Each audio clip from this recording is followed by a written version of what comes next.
William G. Berry, Jr. The Life and Theory by Nora Alferian. Berry says forms of intellectual and ethical development are structures that shape how people view their experience. Berry was born in Paris in 1930. He received his B.S.M.S. from Harvard and taught at Williams College, where he was an assistant dean as well. Berry also worked at Harvard University as professor and consular administrator and founder director of Bureau of Study Council. William Berry passed of pneumonia in 1998.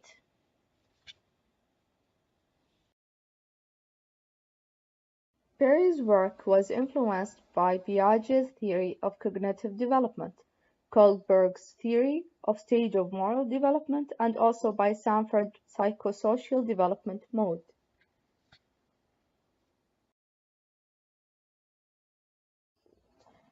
Berry conducted his research of intellectual and cognitive development of college students in the 1950s and 1960s, using men from Harvard and women from Radcliffe.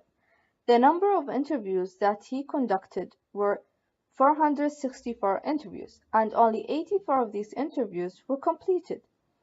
He used only the interviews of the men to validate his theory. The purpose of his research was to try to make meaning of the teaching and learning process. His theory of intellectual and ethical development provides a framework for understanding differences in the level of thought exhibited by students. Berry's theory was a cognitive theory, which means that it explains the development from simple to complex thinking.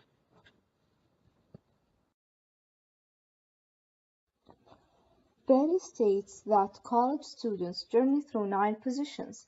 These stages can be characterized in terms of the student's attitude toward knowledge. The 9 positions are grouped into 4 categories: dualism, multiplicity, relativism, commitment. Berry's scheme is valuable in understanding the learning process that students go through. Many scholars have continued using and developing his work, like Woman's Way of Knowing, epistemological reflection, and the reflective judgment. All these studies have proven that Berry's theory can be applied to different genders and backgrounds. To prove even more how valuable his work is, it is used extensively in higher education settings. In the end, we need to look at how much knowledge he produced to the educational world. He has a collection of books and articles ranging from topics in conflict in the learning process to counseling and psychotherapy.